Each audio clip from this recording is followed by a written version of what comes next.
My name's Leonard Kozianski, and in today's video, we're going to talk about why Europe alone produced the scientific revolution.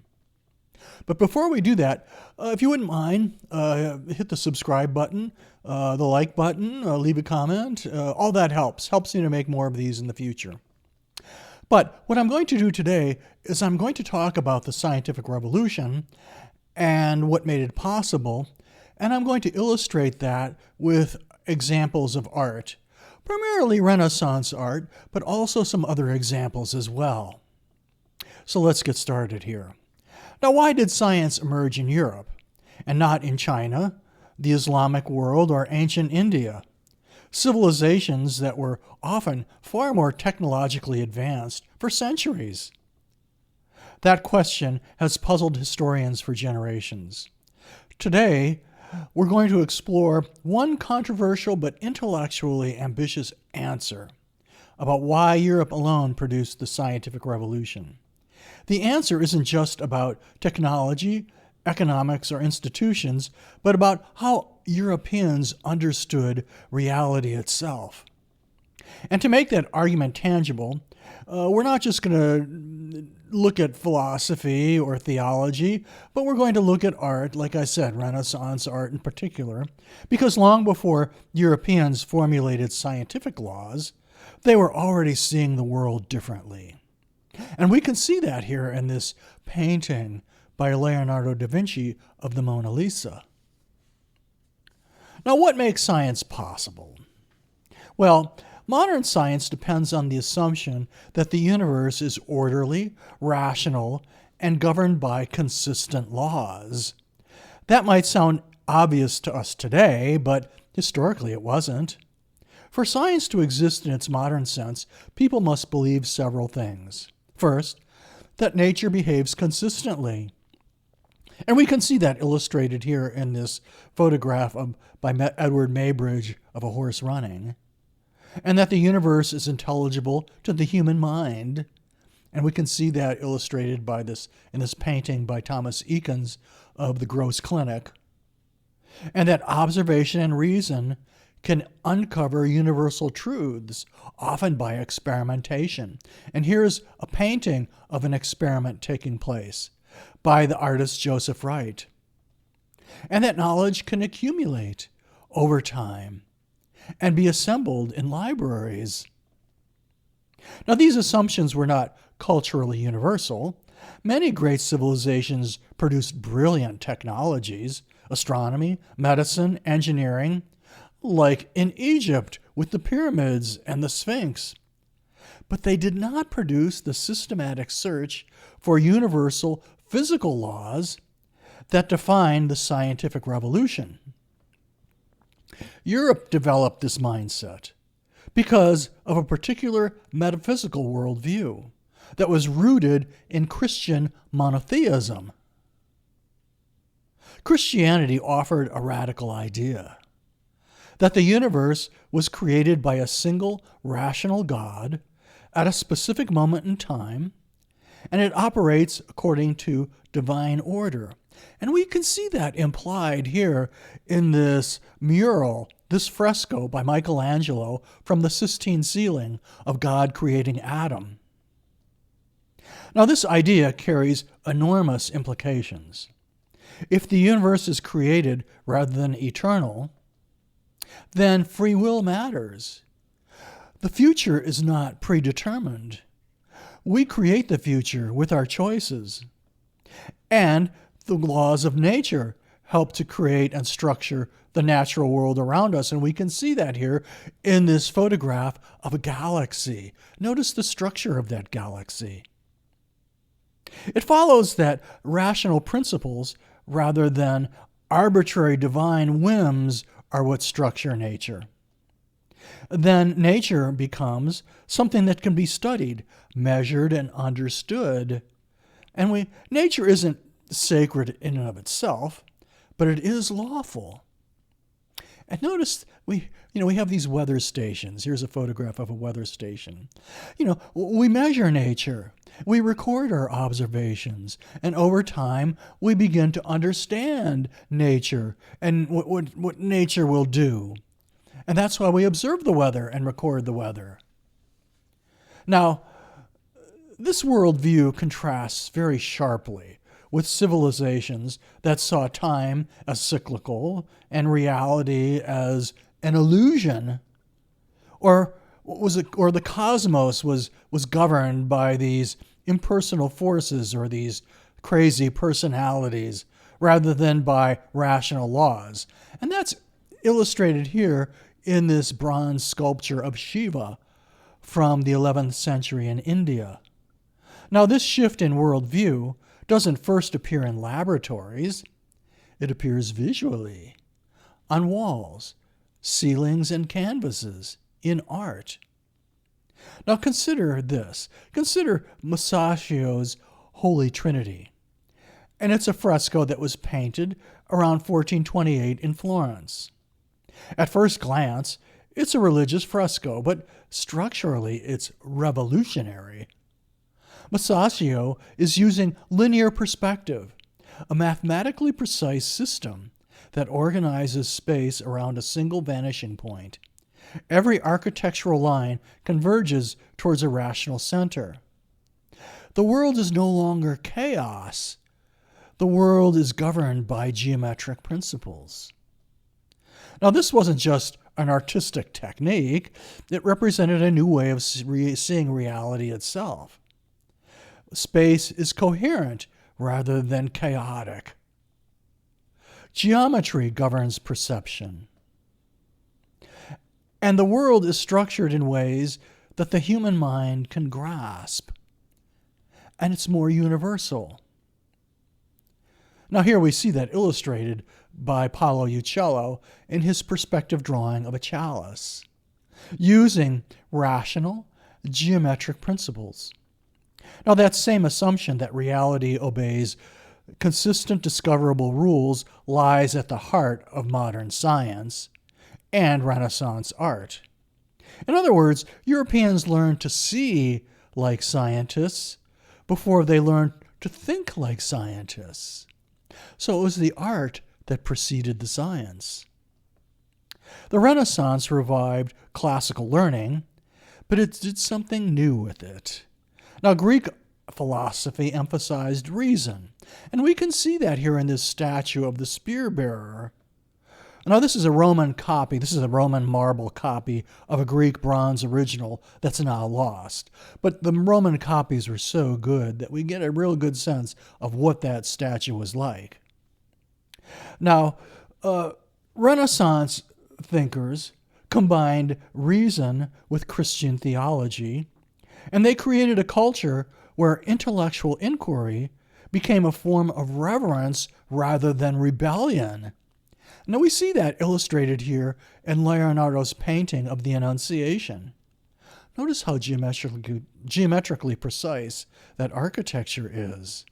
And yet it's a religious painting. Now this fusion of reason and theology appears clearly in Renaissance art.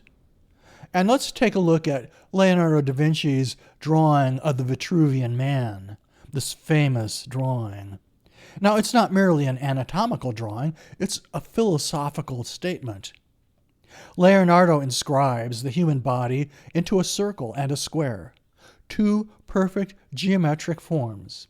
Now, the implication is unmistakable. The human body, and by extension, nature itself, follows mathematical principles. It's no longer seen as chaos. Leonardo wasn't just an artist. He dissected corpses, studied optics, designed machines, and filled notebooks with empirical observations. Notice in this drawing of Leonardo from his sketchbook of machines. Now his art embodies the belief that measurement reveals truth. And we can see that here in this painting of the Annunciation, where the architecture is very geometric and precise. Okay? So measurement reveals truth. Now, that belief, more than any single invention, makes science possible. That measurement reveals truth. That we can understand the universe if we observe it and measure it. Now, many Renaissance artists were also mathematicians, engineers, and theorists. Piero della Francesca, for example, wrote treatises on geometry, and while painting serene, mathematically balanced compositions. In works of his like this, the flagellation of Jesus, space isn't emotional or symbolic, it's precise. Figures exist in a rational spatial grid. And what's interesting is that here in this painting of a man being tortured, his background, the environment, is so rationally geometric and precise that it gives the whole painting a very serene appearance. This illustration or this painting of torture is being made serene by the use of geometry, of the geometry of perspective. Now, this artistic clarity mirrors the emerging scientific conviction that nature can be described with precision rather than with myth. Art became a training ground for scientific thinking. Before telescopes and microscopes, artists learned to observe carefully and measure accurately and represent reality faithfully. And eventually we would be able to photograph galaxies like this one in Coma Berenices, or using microphotography, this image of an amoeba. Now, why didn't this occur elsewhere? China had gunpowder, and they had printing, and they also had advanced engineering. And here we can see a Chinese painting.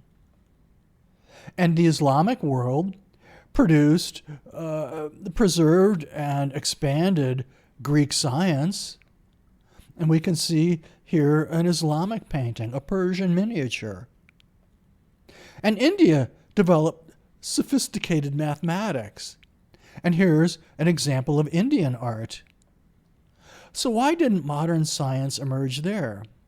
Well, technological brilliance alone is insufficient.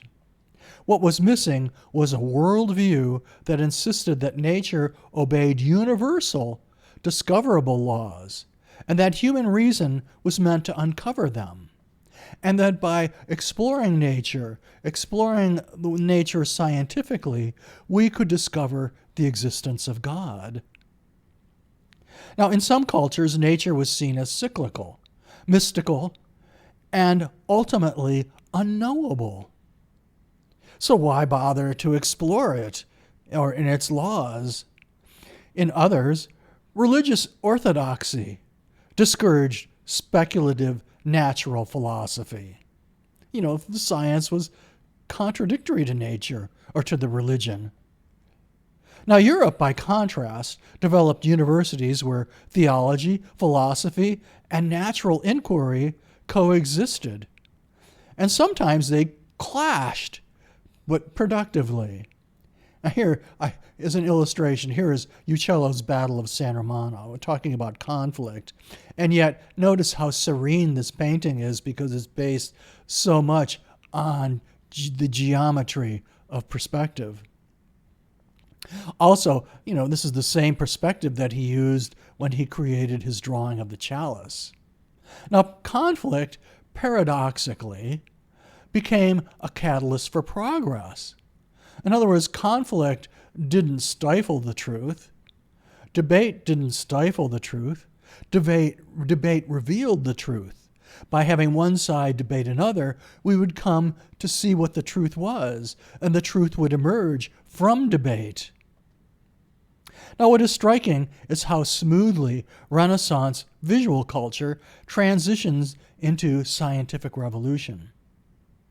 First, perspective led to optics. And we can see that here in this engraving of Albrecht Dürer of an artist using perspective.